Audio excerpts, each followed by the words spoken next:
What's up, guys? Russ from Boat Crafters.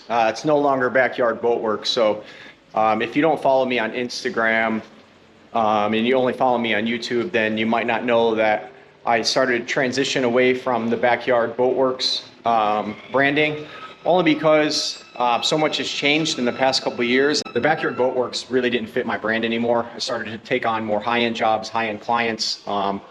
Actually had some difficulties, not difficulties, but trying to set up accounts with companies, suppliers. And when I would email them from the Backyard Boatworks email address, sometimes they would just kind of not take me seriously. So I figured it was probably time to change the name of the company to Boat Crafters. So my Instagram page is now Boat Crafters Collective. I'll put a link to it down in the description, and my website is currently undergoing a rebrand. So that's going to eventually be boatcraftersupply.com. But if you just Google search Boat Crafters, some of the stuff should start to come up. But right now, backyardboatworks.com is still the active URL on my website. I just kind of wanted to overview a project that I'm working on now. So this is my personal boat. I started working on this about 2 years ago, and I gutted the whole inside out. I replaced the transom. I cut the stringers. I was moving right along with this boat rather quickly. And then when I started my business, I was trying to pump out customer projects, and this kind of got pushed aside, and I really just lost interest in it because I wasn't super stoked on this boat as it being my keeper boat. It's a little bit small, but recently, because I've been boatless for so long, I said to myself, well, I did most of the work on this. I might as well just kind of put it together and use it so we have a boat to use, because I have been without a boat for a while. Since I think I took my 16-foot boat apart, like maybe November, December. I don't know. I have to go back and look, but that was one that I thought was going to be a quick turnaround, but my OCD once again got the best of me, and I have all these custom plans for it. So I'm going to try not to ramble too much. I just want to kind of go over where I am with this boat and why I've decided to start filming it again. And mainly, all the structural part of it is almost done. I'm not going to really talk about that too much. There's videos that I've posted about laminating stringers and installing transoms and things like that. I don't think I ever did a transom video, but so that's why I might upload that footage from this. But I'm getting to the point on this project now where I'm starting to get to more of the fun stuff, what I consider the fun stuff. Stringers and transoms, that stuff's not fun. But now I'm getting to, planning out the speaker locations, planning out the seating, planning out the cosmetics, how I'm going to finish the hull, the colors, things like that. So that's the stuff to me I enjoy it more. So I'm going to start sharing that stuff.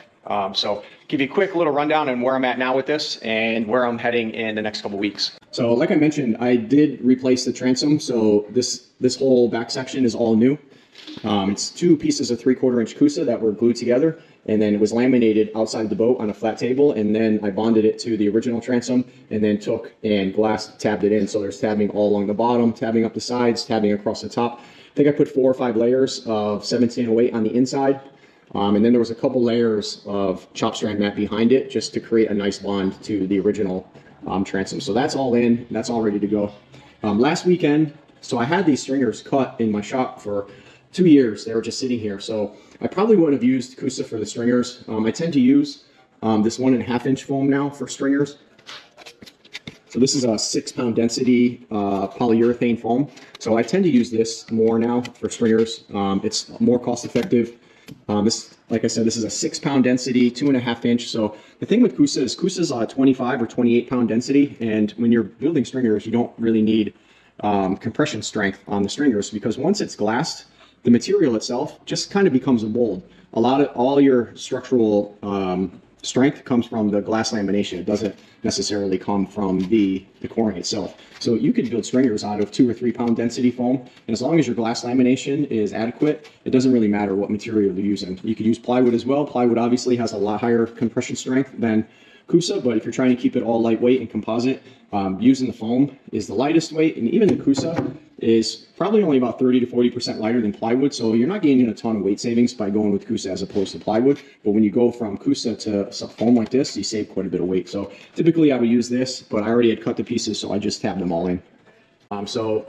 These were tabbed in. So these were laminated outside the boat on a table over there. So I put 2 layers of 1708 on each side of the stringers, and then when it cured, I went and trimmed it flush with the edges. Then I came in and then I created the radius. Here you see this pink colored material. That's a bonding putty. So you don't really need to bond the stringers to the hull when you're using composite.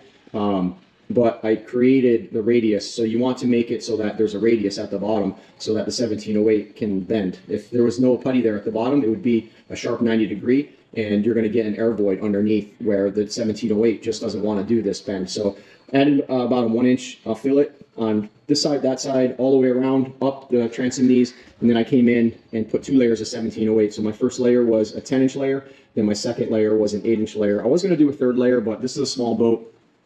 The hull lamination on this boat is extremely, extremely thick. I'm actually rather impressed. So I went a little bit lighter on the lamination on the stringers. I could have went one more. It wouldn't have made a huge difference, I don't think. So I have transom knees coming up the back, and I decided yesterday that I was going to add more reinforcement to the transom, and I used the 1.5-inch foam just to cut a second piece. So today I'm going to laminate this piece. This is a battery box. Today I'm going to laminate this piece with 2 layers of 1708 on the outside, and then I'm probably going to put 1 layer of 1708 on the inside. Then I'm going to take bonding putty, spread it on the stringer, clamp this together, then bond it to the stringer. Once that cures, then I'll come in and I'm going to add tabbing here. So I'll probably do 2 or 3 layers of glass, and then I'm going to take and put a piece up over the top of it and cap the whole thing. And so 2 things, that's just going to create more glass, more surface area on this transom to give it more strength, and also cosmetically, when you look in here, having a nice wide beefy stringer, I'll be able to sand this nice and smooth and make it look nice. You know, I just kind of want to have this area in the bilge looking decent. So if you do follow me on Instagram, then you might have seen a couple days ago I posted that I had my jack plate sitting on this office chair here.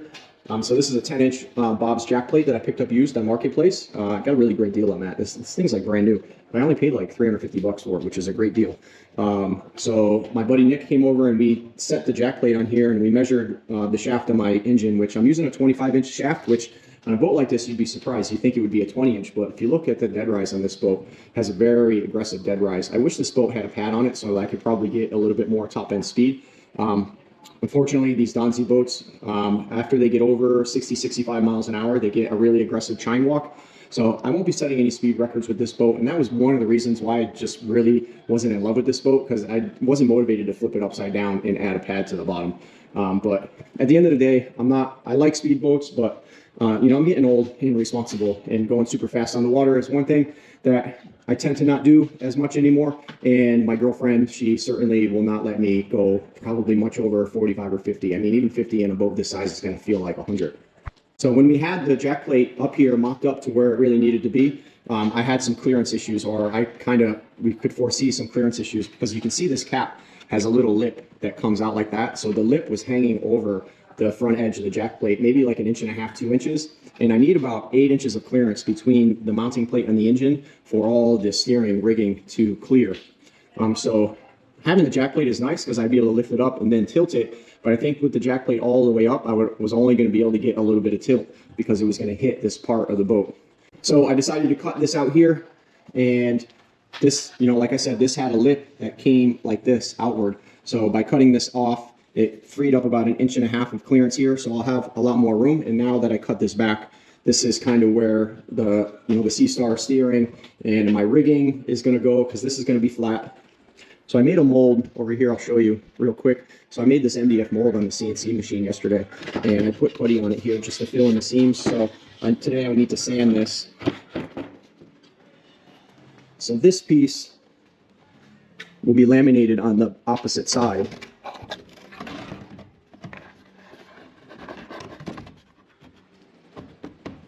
So you can kind of get an idea on how this is going to look. So I won't be laminating on this side, I'll be laminating on this side. So if I lay up the glass on the back side of this mold, then I pop it off, and now I'll have a piece with a smooth facing side that I can just take and grind this out here, and then I'll have to blend this all in, glass it from the bottom, and then cosmetically blend it in on the top. Kind of similar to what I did here, filling in these exhaust holes and the old transom holes. These are just cosmetic patches.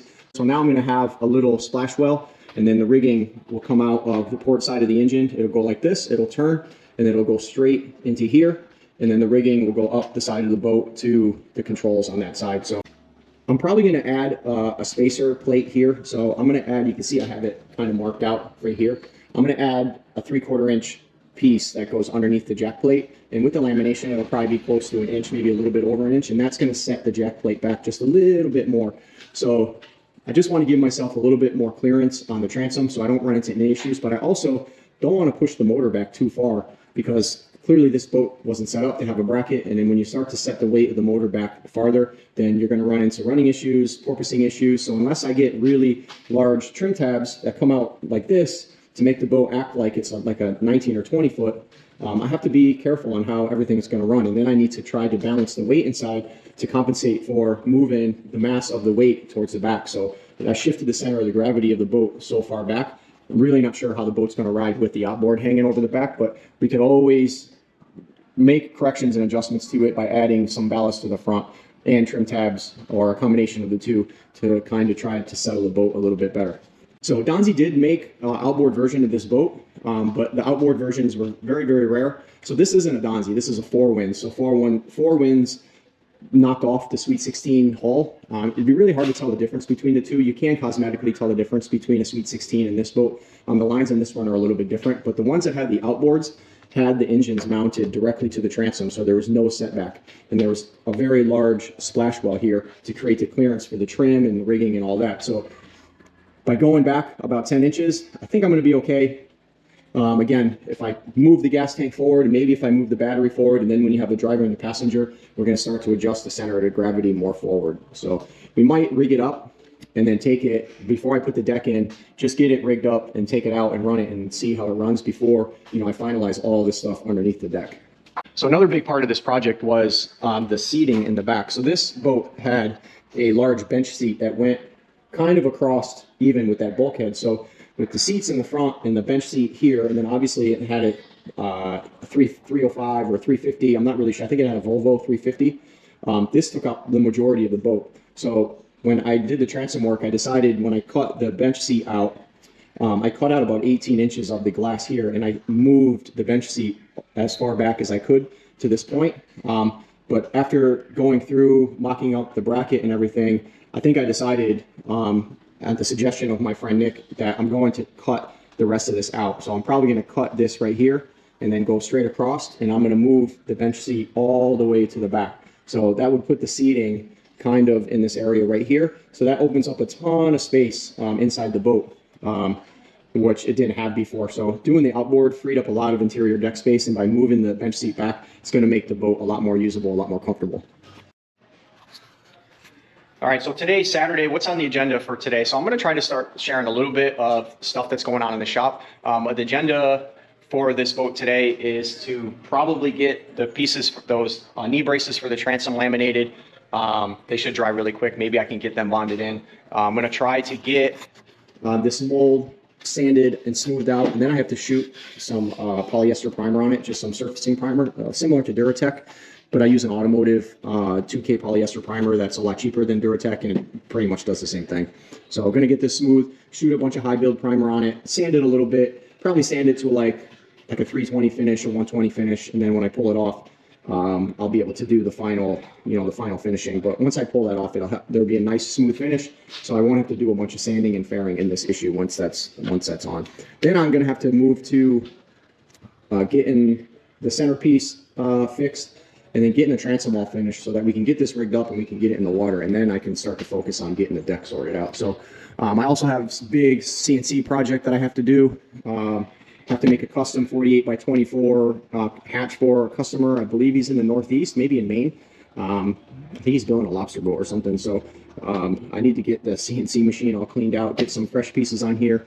I need to do the CAD work for that first, and then hopefully I can just let the machine run while I'm doing work over here. So that's the plan for today, and hopefully make some progress.